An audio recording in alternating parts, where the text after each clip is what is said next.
Que não seja eu, mas que o Senhor ministre a tua igreja e que todos os que estão aqui saiam transformados em nome de Jesus. Amém. Você que tem Bíblia, abra aí em Efésios, capítulo 1.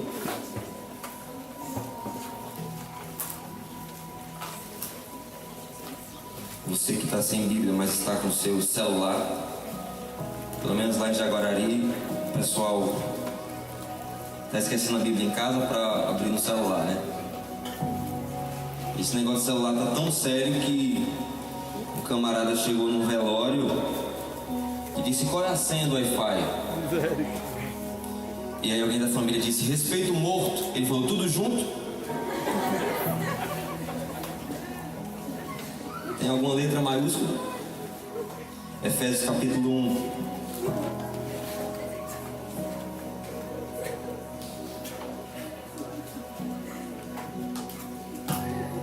Você encontrou? Antes de ler, para que a gente não se atenha a isso, como o pastor me apresentou, me chamo Ricardo, sou parte do avivamento bíblico de Jaguarari, sou casado com a Débora. Mas dá um sinal aí, Débora. É ela, é ela. Débora, Marquinhos está ali também. Marquinhos, faz assim com a mão, Marquinhos. Aí. Marquinhos é um discípulo lá também, um dos melhores guitarristas da região, segundo minha própria eleição, né? E está conosco, veio me acompanhar aqui também hoje. E parte do avivamento, casado com Débora e um amigo do Senhor. Essa é a minha biografia lá no Instagram, tá bom? Só isso eu acho que é suficiente para vocês saberem quem eu sou. Efésios 1:4 diz assim: porque Deus nos escolheu nele antes da criação do mundo para sermos santos e irrepreensíveis em sua presença. Versículo 5: em amor nos predestinou para sermos adotados como filhos por meio de Jesus Cristo, conforme o bom propósito da sua vontade. Amém? Glória a Deus. Nós precisamos entender que nós somos diante de Deus. Todas as marcas que nós carregamos, como foi falado aqui já esta manhã, as marcas que carregamos refletem um pouco de quem nós somos. No entanto, o que nós somos de fato, o que Deus diz que nós somos. Nós não somos o que dizem que somos. E eu não preciso dizer para vocês mais do que eu disse sobre quem eu sou, porque eu sou quem o Senhor disse que eu sou. E Paulo está pregando, e lá em Romanos ele já tinha falado sobre o espírito de adoção que foi dado àqueles que receberam a Cristo. E aos Efésios ele continua dizendo: olha, vocês precisam saber que vocês foram escolhidos antes de tudo. Antes que Deus criasse toda a humanidade, tudo que existe no mundo, o Senhor os escolheu. E o Senhor traçou um destino para que vocês fossem adotados por Ele. E a primeira coisa que Ele diz é que Ele nos escolheu. E aí a gente precisa fazer uma referência à relação de Deus com Adão, lá no início. Quando Deus cria Adão, e Adão saindo de Deus, tendo a essência de Deus dentro de si, era um com Deus. E a Bíblia fala que Deus passeava pelo jardim e conversava com Adão e brincava com Adão e talvez se alimentava junto com Adão. Mas chegou o dia mau, em que Adão se deixou levar pelo pecado e se deixou levar pelo inimigo, perdendo a sua identidade. E a partir daqui, todos nós sofremos com o pecado de Adão, pelo fato de ele ter escolhido a perca de identidade. E é por isso que todos nós temos dificuldade de entender quem nós somos. A maior luta do diabo é desconstruir as nossas referências paternas. É por isso que na igreja tem tantas pessoas que não tiveram pais. É por isso que na igreja tem tantas pessoas que sofreram abusos, pessoas que tiveram um homem dentro de casa, mas que nunca foi pai, ou outras que nunca conheceram seus pais. E é por isso que o diabo investe tanto contra os casamentos, porque se ele destruir um lar, e perceba, quando há uma separação em uma casa, quem sai sempre é o pai, sempre é o homem que sai. E muitas vezes a mãe fica inclusive com os filhos, e o pai sai de casa. E esta é a obra do diabo, fazer com que os lares não tenham uma referência paterna. E se eu não sei o que é ter um pai, eu não consigo amar a Deus. Porque Deus é pai, e quando Deus nos chama de filhos, nós sabemos o que significa isso, porque ninguém nunca nos chamou de filho. Eu tive um pai maravilhoso. O melhor pai do mundo foi o meu. E eu aprendi a amar ao meu pai e amar a Deus através do amor que o meu pai liberava sobre mim. Mas a minha esposa não teve a mesma oportunidade. Ela teve um pai ausente. E se eu pedir para levantar a mão aqui, quantas pessoas nesse lugar não tiveram pai ou tiveram um pai totalmente ausente? Talvez a maioria vai levantar a mão, porque isso é muito comum, infelizmente. E essas pessoas trazem marcas da ausência de um pai. E como a nossa irmã ministrou aqui, precisamos clamar pela cura do Senhor, para que verdadeiramente nós consigamos amar a Deus como Pai. E aí, o relacionamento de Deus com Adão, e talvez nós precisamos entender o significado do nome de Adão. Adão vem de Adão, que significa sangue, e Adamá, que significa terra. E essas palavras nos mostram basicamente o significado do que Adão era para Deus. Sangue de Deus, sangue do mesmo sangue, feito a partir da terra, mas a partir do momento em que Deus soprou o seu hálito de vida sobre a vida de Adão. Adão tinha vida, e não era qualquer essência que estava dentro dele, era a essência do próprio Deus. E essa relação de Deus com Adão representava claramente o sentimento que Deus queria que Adão transmitisse aos seus filhos, e que a humanidade crescesse, se desenvolvesse, se multiplicasse, e que todos pudessem perpetuar o amor de Deus uns para com os outros. O que acontece é que a humanidade se corrompe, e hoje estamos lutando para amar o outro. Temos uma dificuldade enorme de amar o outro. E domingo passado eu preguei na igreja sobre reflexo. Qual é o reflexo que você transmite? Todos nós somos espelhos e refletimos alguma coisa. E se você tem uma marca de Deus em você, quando as pessoas olharem para você, elas não verão você, elas verão Deus. E era assim que Adão se parecia com Deus. Então, primeiramente, ele nos escolheu. E ele nos escolheu por uma razão, com um propósito. Ele nos escolheu para sermos santos e irrepreensíveis, diz o versículo. Ora, isso é muito simples de entender. Deus é santo, e todos aqueles que quiserem relacionar-se com Deus precisam igualmente ser santos, porque não há comunhão, não há condição de relacionamento com Deus sem santidade. Então, quando ele fala que ele nos escolheu para sermos santos e irrepreensíveis, Paulo está dizendo que Deus nos escolheu para nos relacionarmos com Deus, simples assim. Porque se nós conseguirmos a santificação, naturalmente nos pareceremos com Deus e estaremos estabelecendo um relacionamento com Ele. E ele diz depois, em amor nos predestinou, ou seja, em amor ele escreveu antes de nós escrevermos, ele escreveu o nosso destino. Eu não acredito na pregação de que uma vez salvo, salvo para sempre. Se alguém acredita, eu respeito, mas eu não acredito. Porque nossa caminhada com Cristo é cheia de nuances. Nós precisamos o tempo todo nos converter. Precisamos o tempo todo regressar ao caminho. Precisamos o tempo todo voltar atrás e começar de novo. E se nós pregarmos que se você foi salvo uma vez, nunca mais você vai deixar de ser, fica muito fácil caminhar com Cristo.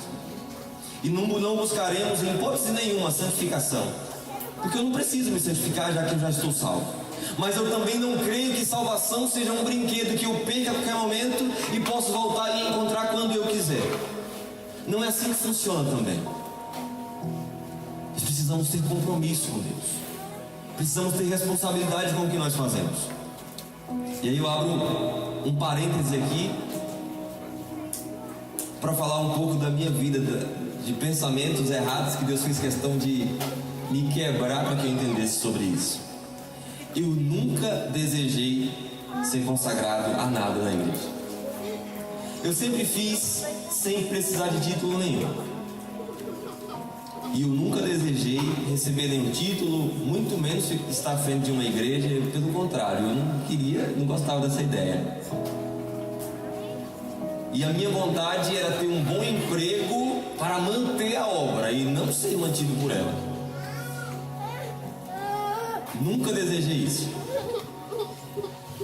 Mas o meu desejo ardente do meu coração era ajudar alguém de alguma maneira, sempre foi.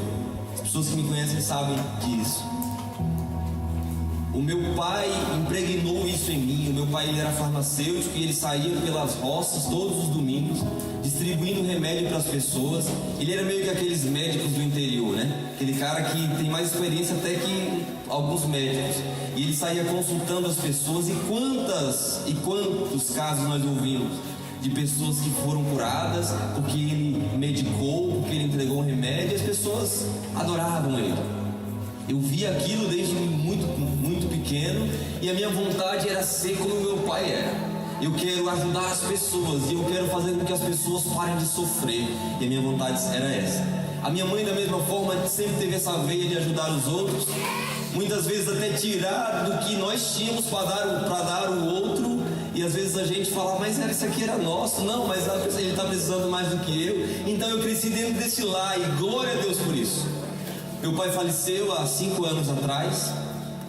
E no velório do meu pai, a rua da minha casa não cabia de pessoas.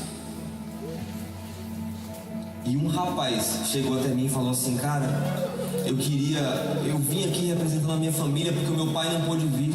Mas eu vim aqui porque quando eu tinha uns 10 anos de idade, eu estava prestes a morrer. E o seu pai, o seu Mário, ele me medicou e hoje eu vim aqui. Hoje eu sou um adulto, hoje eu estou aqui representando a minha família porque ele me ajudou. E aquilo cortava o nosso coração, mas de alegria pelo legado que ele deixou. E eu falava para Deus, Senhor, eu preciso contribuir com as pessoas de alguma maneira, eu preciso ajudar as pessoas de alguma forma. E eu ficar preso dentro de uma igreja e dependendo da obra, Senhor, eu vou ficar muito limitado e eu vou limitar a obra. Porque eu não vou conseguir realizar, eu não vou conseguir fazer com que a igreja desenvolva nada, porque a igreja vai estar comprometida comigo e eu não quero isso. E então, Deus falou, tudo bem.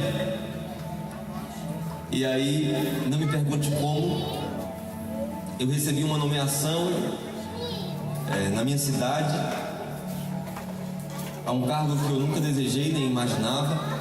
Hoje eu estou porque eu não sou. Só estou nomeado, eu estou secretário municipal de assistência social do município de Jaguarari. E aí Deus falou para mim assim, você não queria ajudar as pessoas? Jaguarari tem 34 mil habitantes, então ajude. E aí de início eu entendi, tudo bem, eu vou trabalhar. Mas aí o negócio começou a apertar, porque não é fácil. Jaguarari, 47% da população de Jaguarari está em uma situação de pobreza ou extrema pobreza. É quase metade do município. E é este o meu público na secretaria. Não é fácil. E se você quer conhecer um trabalho ingrato, é o trabalho da assistência social de um município. Porque tem pessoas que precisam de ajuda, mas elas querem ajuda como elas querem. E aí eu falei, eu não quero mais isso. Ensaiei inúmeras vezes, vou entregar isso aí, vou cuidar da igreja. Não é isso que o Senhor me chamou para fazer, cuidar da igreja? Eu estou negligenciando muita coisa da igreja para poder me dedicar a esse trabalho em prol dessas pessoas e, poxa, porque a gente sempre espera que alguém bata no ombro e fala, muito bem, bom trabalho. Muito obrigado pelo que você fez por mim. E quando isso não chega, a gente acha que o trabalho não tem resultado. E aí eu, reclamando mesmo em casa, a minha esposa virou para mim e falou assim: olha, quem precisa reconhecer o trabalho que você faz é quem precisa de você. Quem conhece o trabalho que você faz é quem precisa de você. Não é o prefeito, não é nenhuma outra autoridade, não é ninguém da igreja. Quem reconhece o que você faz é quem precisa de você. E anteontem nós estávamos num processo, num trabalho, nós conseguimos distribuir 9 toneladas de peixe para famílias carentes, famílias que talvez não tinham nada para comer em casa, e 40 toneladas de abóbora nós distribuímos também anteontem. E tem pessoas que não sabem nem quem eu sou, e eu prefiro assim, não faço esta questão. Mas por que eu estou te contando isso? Porque o Senhor nos predestinou em amor para sermos adotados por Deus. O Senhor escreveu a nossa história antes mesmo que nós desejássemos alguma coisa. E o Senhor me ensinou uma lição em relação a isso. Quando nós dizemos que não queremos, ou que não desejamos, eu não tenho nenhum interesse com a obra, eu não tenho nenhum interesse em liderar nada nem ninguém, o Senhor faz com que nós cheguemos a um ponto que a coisa que nós mais desejamos é fazer a sua obra, é fazer a sua vontade. Aprenda uma coisa: Deus não tira nada de ninguém que não tenha alguma coisa para dar. Você lembra de Pedro e aqueles pescadores? Eles estão lavando as suas redes na beira da praia e Jesus chega, pede emprestado o barco de Pedro, começa a pregar, e quando termina a pregação ele fala: voltem para o meio do mar e lancem as redes. E Pedro coça a cabeça e fala: meu Senhor, passamos a noite inteira pescando e não conseguimos nem uma piaba, mas pela tua palavra nós voltaremos e lançaremos as redes. Talvez Pedro não estivesse nem confiando que ia acontecer. Talvez o que ele falou foi assim: ó, a responsabilidade é sua. Você falou que vai acontecer, a responsabilidade é sua, eu nem acredito. Eles voltaram, encheram as suas redes, o barco quase afunda de tanto peixe. Eles voltam para a beira da praia e Jesus olha para eles e fala assim: agora deixem tudo, venham comigo e eu farei de vocês pescadores de homens. Isso não faz sentido nenhum, nem para mim nem para você. Jesus fez um milagre, o meu barco está cheio de peixe, eu estou com todos os peixes, agora eu tenho que deixar. Ele sempre nos dá algo para que nós tenhamos o que deixar para trás. Nós precisamos entender que não faz sentido nenhum alguém falar assim: ah, eu vou viver da obra, eu não tenho emprego mesmo, vou me beneficiar dos irmãos, os irmãos vão ter que me sustentar agora. Ah, eu vou largar tudo e vou fazer a obra do Senhor, pensando na verdade em que se eu estiver fazendo a obra de Deus, o Senhor me abençoará. Isso não faz sentido para Deus. O Senhor sempre nos dá alguma coisa para dizer assim: agora deixa e vem comigo. Ele só quer provar o seu poder sobre nós. Ele só quer provar que Ele pode e nós não podemos coisa alguma. Ele só quer provar que a sua palavra nos garante que nós fomos eleitos, chamados para sermos adotados como filhos de Deus.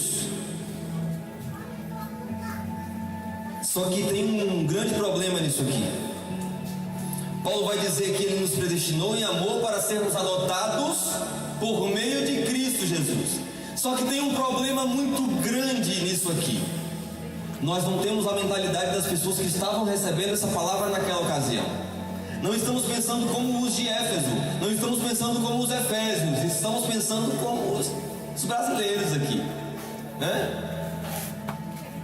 Para eles fazia muito sentido o que Jesus dizia, para nós talvez nem tanto. Sabe por quê? Porque se alguém aqui, eu não vou perguntar isso, não precisa, mas se alguém aqui é filho adotado, adotivo, vai entender o que eu estou dizendo. Para nós brasileiros não existe nenhuma honra em ser adotado por alguém. Quem foi adotado pensa assim: ninguém me quis, e essa pessoa, ou seja, o meu próprio pai, minha própria mãe não me aceitou, e essa pessoa me aceitou. Eu tenho uma gratidão a ela, mas eu fui rejeitado primeiramente. Então nós não compreendemos a essência da palavra quando Paulo diz que fomos escolhidos para sermos adotados por meio de Jesus. Só que perceba uma coisa, lá em Romanos, como eu disse no capítulo 8, Paulo vai dizer que nós não devemos mais a carne, não temos mais nenhuma dívida com a carne, porque não foi a carne quem nos libertou, mas foi o Espírito de Deus. Nós não devemos mais nada ao pecado, porque não somos mais escravos do pecado. Nós temos um compromisso agora com aquele que nos libertou, e o Espírito de Cristo, o Espírito de adoção veio sobre nós, pelo qual nós clamamos Abba Pai. E a mentalidade das pessoas que ouviam essa palavra era a seguinte: para os romanos, o filho legítimo, o filho gerado, ele, antes de receber um nome, antes de ser considerado filho de fato, existiam o que eles chamavam de dias lústricos, os 8 primeiros dias do nascimento da criança, em que aquela criança gerada do ventre, filho de sangue, como nós dizemos, era colocado diante do pai, e o pai tinha a opção de rejeitar a criança. Se ele percebesse que a criança tinha algum defeito físico, que a criança era muito fraca, que a criança não ia vingar, ele tinha a opção de rejeitar o filho seu próprio, de sangue. Mas o filho adotado não. O filho adotado era escolhido pelo pai. Perceba isso. O filho gerado, o filho de sangue, poderia ser rejeitado. O adotado não, porque o adotado nasceu em um outro ventre, cresceu em um outro lugar, e o pai falava: eu quero que você seja o meu filho. Ele era escolhido. Você entende isso? Você entende porque Paulo fala aos romanos: o Espírito de adoção está sobre vocês, e vocês não devem mais nada à carne, vocês não podem mais ser rejeitados, vocês não podem mais ser colocados à prova e correr o risco de ser rejeitado pelo seu pai, por Deus. Não, vocês receberam o Espírito de adoção. Vocês foram escolhidos por Ele. Ele poderia ter ficado apenas com seu filho próprio, mas Ele resolveu escolher vocês. E percebam uma coisa: João 3,16 revela algo surpreendente a nós, porque Deus amou o mundo de tal maneira que deu o seu filho unigênito. Unigênito significa gerado do ventre, o único filho gerado dele.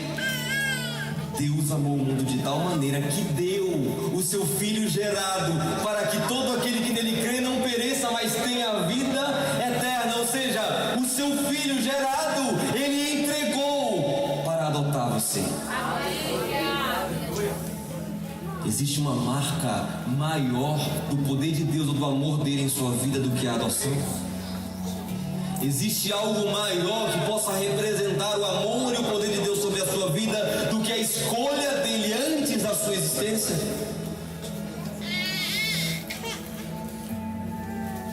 E o versículo 5 termina dizendo: conforme o seu bom propósito, o bom propósito da sua vontade, ou conforme a vocação de Deus.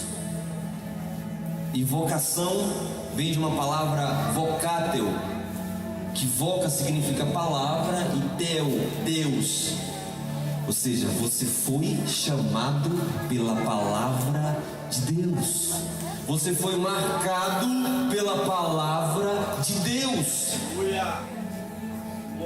E nada mais do que podemos fazer, lutar, pensar, correr atrás, vai substituir, vai mudar ou desmerecer o chamado de Deus sobre as nossas vidas. A maior luta do diabo é para destruir a sua identidade. Entenda isso.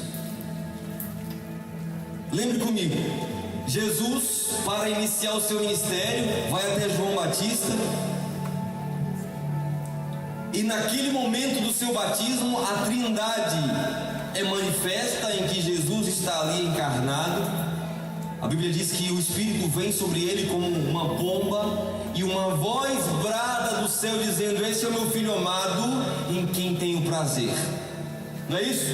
O que é que a voz disse? Esse é o meu filho. Sabe o que acontece logo em seguida? Jesus sai dali, é levado pelo Espírito ao deserto para ser tentado. Sabe o que o diabo fala para ele? Se tu és filho de Deus, lança-te daqui. Se tu és filho de Deus, transforma essas pedras aí em pão e come. Se tu és filho de Deus. Perceba o que o diabo está fazendo com Jesus. Está testando a sua identidade. Ele acabou de ouvir do próprio Deus que ele era o seu filho. Sabe o que o diabo faz com você todos os dias? Testa a sua identidade. Se você é filho de Deus, por que está sofrendo desse jeito? Porque se você é filho de Deus, por que o Senhor não libertou você ainda dessa sua fraqueza? Se você é filho de Deus, por que as coisas acontecem dessa maneira com você? O diabo testa todos os dias a sua identidade. A maior vitória do inimigo é quando alguém não recebe a escolha de Cristo, ou não se sente seguro em ser filho de Deus, porque ele conseguiu abalar a sua identidade. Este é o propósito dele desde sempre. No jardim do Éden, o que é que a serpente disse para a mulher? Vocês não vão morrer coisa nenhuma se comer dessa árvore. Se vocês comerem dessa árvore, vocês vão se tornarem iguais a Deus. É só isso. Pode comer. Pode comer. Eles comem, quebram a sua identidade, o que fazia com que eles se parecessem com Deus. E hoje estamos nós aqui, por causa de tudo isso, lutando diariamente, todos os dias, para que nós consigamos permanecer firmes. E sabe qual é um outro grande problema nosso? Nós fazemos campanhas pedindo a Deus coisas que já são nossas. Você lembra do irmão do filho pródigo? Você lembra? Todo mundo conhece a história do filho pródigo. E quando ele está retornando para sua casa, o seu pai o recebe nos braços, manda que se prepare um grande banquete, faz uma festa porque o seu filho estava morto e ele viu, tinha se perdido e foi achado. Mas o filho mais velho, o irmão do filho pródigo, quando chega, vê aquele barulho, vê aquela festa, pergunta a alguém: o que está acontecendo? Ah, o teu irmão que tinha ido embora retornou e teu pai mandou que matássemos o melhor bezerro, fizéssemos uma grande festa porque ele retornou. E o filho mais velho não entra na casa, não entra na festa.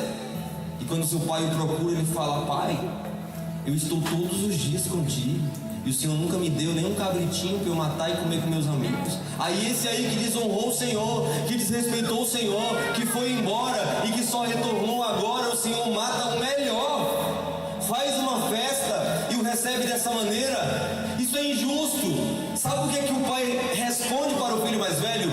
Tudo que eu tenho é seu. Eu não preciso festejar mais a sua presença, porque tudo que eu tenho é seu. Mas o teu irmão estava morto e reviveu, tinha se perdido e foi achado. E nós estamos o tempo todo nas igrejas fazendo campanhas, pedindo a Deus que o Senhor nos dê uma casa, um carro, uma esposa, pelo amor de Deus, um marido, em nome de Jesus. E nós esquecemos que tudo o que Deus tem já é nosso. Lá na igreja tinha-se o costume que toda quinta-feira era culto de campanha. Aí, como eu sou metida revolucionária, eu falei: não tem mais negócio de culto de campanha aqui. Dia de quinta-feira é culto de oração. Você quer pedir alguma coisa a Deus, vem à quinta e ore. Ore a Deus e acabou. Agora eu não vou mais fazer. Isso foi uma escolha minha, não critico quem faz. Cada lugar é um lugar. No meu caso, a igreja enchia, pastor, dia de quinta-feira. Só que essas pessoas só iam na quinta e só iam enquanto tinha campanha. Aí fazia lá 7 quintas-feiras para não sei o quê. Depois das 7 quintas-feiras, se a gente não inventasse outra coisa, aquelas pessoas não voltavam. Ei, peraí. Temos que lutar e trabalhar por consolidação. A igreja não é teatro, a igreja não é salão de festa, que as pessoas são atraídas por aquele movimento e depois vão embora e nunca mais sabem. aonde estiveram e por que foram até lá. Não. Se vocês quiserem vir, virão pela palavra, pela pregação do Evangelho de Cristo. Porque o Evangelho de Cristo não precisa de nenhum complemento para atrair ninguém. Nós usamos estratégias, lógico, de evangelismo em praças, disso e daquilo, isso não é errado não. Mas colocar o Evangelho em uma vulnerabilidade, simplesmente para encher a igreja de pessoas, isso eu não faço. Porque aí nós começamos a corromper a ideia de Cristo a respeito do Evangelho. Quando o jovem rico chega até ele e fala: mestre, olha, eu já sou muito bom, eu faço tudo o que tem que fazer na lei, eu respeito todos os preceitos da lei. Falta o que ainda? Será que falta alguma coisa para que eu seja perfeito, para que eu vá para o céu? Aí Jesus fala: só falta uma coisa, vende tudo que você tem e me siga. Aí ele fala: não, peraí, Jesus, o que é que tem a ver? Tem nada a ver. Não é assim que a gente fala? O pastor prega uma doutrina na igreja, irmãos, é assim, assado. O irmão fala: nada a ver isso que o pastor está dizendo. Não é bem assim, não. Eu já sou dinossauro na igreja, eu sei que não é isso. O pastor está inventando moda nova, né? Está inventando coisa nova, não tem nada a ver isso que ele está dizendo. Foi o que o jovem rico respondeu para Jesus. Diz que ele se entristece e sai porque aquela palavra foi dura para ele. Então perceba, essa mensagem não pode ser vituperada, como diz a Bíblia. A mensagem não pode ser corrompida pelo bel prazer de alguém que não quer aceitá-la. Esta é a mensagem da cruz. A Bíblia desde o início fala de um Deus que sofre por amor aos seus filhos. Desde o início, Deus está tentando se aproximar da humanidade. Desde o Éden, a primeira vez em que Deus procura a humanidade no encontro. Quando Deus chega no jardim, olha para um lado e para o outro, não vê Adão, não vê Eva, e grita: Adão, onde estás? O que Deus estava dizendo nessa pergunta era: o que você fez, Adão? Todo dia eu te encontrava aqui, no mesmo lugar, nós marcamos o horário. Todos os dias nós nos encontrávamos aqui. E hoje você não está. Onde é que você está, Adão? E desde então, Deus tem buscado a humanidade. Com Moisés não foi diferente. Ele fala: construam um tabernáculo, e por onde quer que vocês andem, vocês irão levar esse tabernáculo, vocês vão montá-lo ali. E eis que lá no Santo dos Santos, na tenda do encontro, eu descerei, e a minha presença estará no meio de vocês. É Deus buscando a humanidade. O tempo todo, Deus buscando de volta os filhos que se perderam. Os filhos que se perderam, que morreram lá fora e que precisam retornar.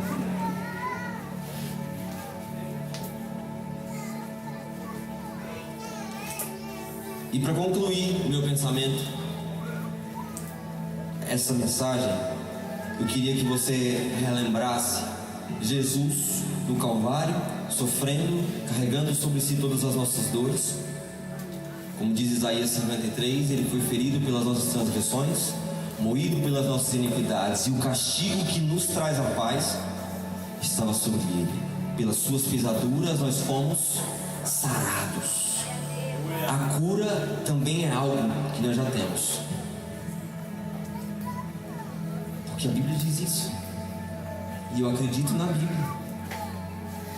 Perceba o que esse texto diz: o castigo que nos traz a paz. Ou seja, se temos paz, foi por conta de que Jesus assumiu o castigo para que nós tivéssemos a paz. E nós fomos sarados pelas suas pisaduras, pelo seu sofrimento. E naquele momento de dor, naquele momento de agonia, ele olha para o céu e fala: Pai, Deus meu, por que me desamparaste? Aí eu trago à memória a você o que eu falei sobre a adoção. Deus desamparou a Jesus. Isso não é heresia não, viu? Pode ler a Bíblia. O pecado da humanidade estava sobre ele. Deus não tinha condição de ter comunhão com Jesus naquelas 3 horas. Sabe por quê? Porque Paulo está dizendo aqui que ele nos chamou para sermos santos e irrepreensíveis. E naquelas 3 horas Jesus foi contado entre os transgressores. E aí quando Jesus grita: Deus meu, por que me desamparaste? Sabe qual foi a resposta de Deus? Que nós não ouvimos, mas compreendemos pela Bíblia: eu rejeitei você para adotar toda a humanidade. Ele rejeitou o seu filho único, o filho do ventre, o filho que veio dele, para adotar você, para marcar você com o espírito de adoção. Você entende isso? Você compreende esse amor? E aí 2 Coríntios capítulo 5, versículo 14 e 15 diz: porque o amor de Deus nos constrange, julgando nós assim, que se um morreu por todos, logo todos morreram. E ele morreu por todos, para que todos os que vivem não vivam mais para si, mas por aquele que por eles morreu e ressuscitou. O amor de Deus é constrangedor, nos constrange de tal maneira, porque nós não conseguimos amar a ninguém dessa forma, mas Ele nos amou. Ele entregou o seu filho, rejeitou o filho do seu ventre para me amar, para me marcar de tal forma, a ponto de eu não compreender. O amor é tal maneira Ele nos amou, a ponto de dar o seu filho. E isso nos constrange, porque não conseguimos amar Ele nem um pouquinho, não conseguimos permanecer fiéis nem um dia, enquanto Ele nos amou, rejeitando o seu próprio filho. O amor de Deus é constrangedor. João capítulo 1, versículo 11 e 12 diz: veio para o que era seu, mas os seus não receberam. Mas a todos quanto receberam, deu-lhes o poder de serem feitos filhos de Deus, aos que creem no seu nome. É sobre isso que é o Evangelho da Cruz. Eu não tenho tempo para pregar que você vai vencer. Que se dane! Eu quero sofrer com Cristo, se for necessário. Se você for no avivamento, você vai ver isso. Os meninos estão aqui e eu não mentiria na frente deles, nem pelas costas. Chega de pregação de que você vai cantar do outro lado, de que você está aqui no palco e a plateia está lhe enxergando porque eles lhe humilharam. Pelo amor de Deus, isso é o Evangelho de Cristo. O Evangelho de Cristo é sofredor. É assim, vem sofrer comigo, é isso. Eu também não prego um evangelho miserável de que com Cristo é só dor, é só sofrimento. Não é isso. Mas é que Jesus disse assim: olha, buscai em primeiro lugar o reino de Deus e a sua justiça, as demais coisas vêm, as demais coisas chegam. E se não chegarem também, eu estou com Deus. Está comigo, está com Deus. Que o Evangelho da Cruz de Cristo não seja perdido de vista por você. Que você tenha prazer na mensagem da cruz. E que quando você ouvir uma mensagem como essa, que o seu coração esteja ardendo de amor por Cristo, ardendo de amor por aquele que nos amou primeiro. Amém? Glória a Deus. Que o Senhor ministre ao seu coração mais sobre tudo isso. E que essa palavra não seja pesada aos seus ouvidos, mas que seja como um renovo sobre o seu coração, para aquecer a sua vida e fazer com que você tenha forças para continuar. Isso sim, isso aí a gente pode pregar, de que a força de Deus é o que nos move. Afinal de contas, o salmista disse: o Senhor é meu pastor. Na verdade ele disse: o Senhor é meu pastor e eu não preciso de mais nada. Se você for ler lá no original, você vai entender isso. O Senhor é meu pastor e eu não preciso de mais nada. Não quer dizer que nada me faltará, que eu vou ter tudo, ou que inclusive nada me faltará. Também sofrimento não vai me faltar. Não é bem isso. O Senhor é meu pastor e Ele não me faltará. O Senhor é meu pastor e eu não preciso de mais nada, porque eu já tenho o pastor. Amém? Aplauda o Senhor porque Ele é bom. Louvado seja o Senhor Jesus. Feche seus olhos. Pai, em nome de Jesus, eu te dou graças por ter ministrado ao meu coração a tua vontade, Senhor. Eu te dou graças porque é o Senhor quem faz. Eu te dou graças porque por mim mesmo não posso coisa alguma. Se essas pessoas soubessem ao meu respeito o que eu sei sobre mim, elas não me ouviriam. E talvez se eu soubesse a respeito delas o que só o Senhor sabe e elas, eu não perderia tempo pregando para elas. Mas isso é o que nos torna iguais. Isso é o que nos torna filhos de Deus, adotados por Deus. Então, por causa disso, Senhor, eu te agradeço, eu te louvo, Senhor. Porque se não fosse o Senhor para ter misericórdia de nós, porque se não fosse o Senhor para mover o nosso coração para Ti, nós estaríamos perdidos ainda como aquele filho que se perdeu. Se não fosse o Senhor para nos ensinar a respeito do Teu reino, da Tua cruz, do Teu amor, nós não poderíamos chegar a lugar algum, Senhor. Nós não estaríamos aqui com certeza. Só estamos aqui porque o Senhor nos escolheu primeiro. Que o seu nome seja exaltado acima de tudo e acima de todos.